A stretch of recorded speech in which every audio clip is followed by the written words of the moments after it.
Chanakya foundation group of institution Ramdhari Singh Dinkar की जयंती पर कवि सम्मेलन। पटना बंधु एंटरटेनमेंट पटना के तत्वावधान में रविवार को राष्ट्र कवि रामधारी सिंह दिनकर की जयंती पर पटना के बेली रोड स्थित Chanakya foundation group of institution campus में भव्य अखिल भारतीय कवि सम्मेलन का आयोजन किया गया। सम्मेलन में पहुंचे राष्ट्रीय कवि जमशेदपुर से डॉक्टर रागिनी भूषण, सोनी सुगंध, मध्य प्रदेश छिंदवाड़ा से डॉक्टर दीपशिखा सागर, मुंबई से मन्नान फराज, पटना से अविनाश बंधु, रवि किशन, समीर परिमल, दरभंगा से डॉक्टर विनोद कुमार हंसौड़ा, कोलकाता से संजय शुक्ल, गोड्डा से सुशील साहिल आदि को इंस्टीट्यूशन के चेयरमैन डॉक्टर अशोक गगन एवं डॉक्टर दिव्य ज्योति ने उन्हें अंगवस्त्र एवं मेमोंटो देकर सम्मानित किया, जिसके बाद दीप प्रज्वलन कर कार्यक्रम की शुरुआत की।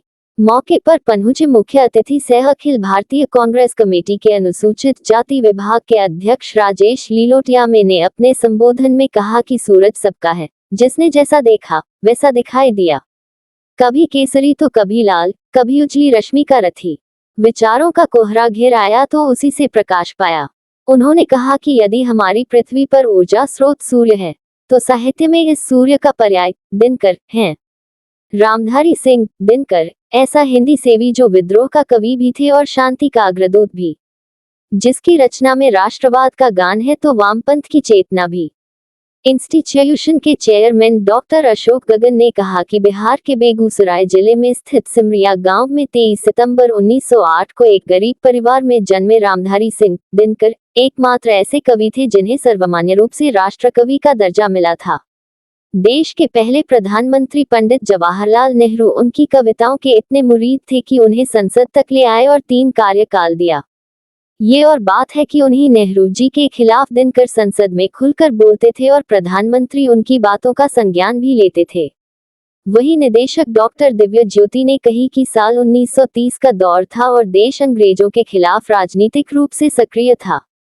महात्मा गांधी की अगुवाई में सविनय अवज्ञा आंदोलन चल रहा था। उसी वक्त रामधारी सिंह भी इस आंदोलन से जुड़ गए और अंग्रेजों पर अपनी लेखनी से कड़ा प्रहार करने लगे। लिखना शुरू किया तो देखते ही देखते साहित्य की ओर झुकाव बढ़ने लगा। फिर कविताओं में अंग्रेजी शासन के खिलाफ विद्रोह और उसका स्वर अपने आप आने लगा और उपनाम रखा दिनकर। वही कवि सम्मेलन में श्रृंगार रस की रचनाओं के अलावा कवियों ने देशभक्ति, हास्य रचनाएं से ओतप्रोत रचनाएं पेश की। वही कवियों ने तीखे व्यंग्य भी रखे। रवि किशन के कहा कि जिंदगी में अब कान्हा आराम है, रात दिन लब पर तेरा ही नाम है, कजा ही अंजाम है, वक्त हर पल आदमी को यूं ही दौड़ाता रहेगा, बार बार जाता रहा है, बार बार आता रहेगा। वही सोनी सुगंध ने पढ़ी कि चलो प्यार का हम खोले पाठशाला, लगेगी न बन्हा कोई चाबी ताला।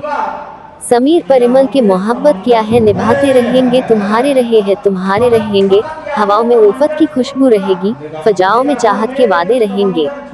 कवियों ने चुटकुले रचनाओं से जहां लोगों को खूब हंसाया, वहीं वीर रस, श्रृंगार और हास्य रस से ओतप्रोत रचनाओं के माध्यम से लोगों को बांधे रखा। हर कविता पर तालियां बजती रही। हास्य व्यंग्यात्मक रचनाओं की कविताओं से श्रोता स्नेह पर कवियों ने अपने शेर और शायरी पेश कर माहौल को अलग ही रंग दिया था। निगाहों में समंदर छोड़ दूंगा, किसी कांटे में अपना दिल फंसाकर।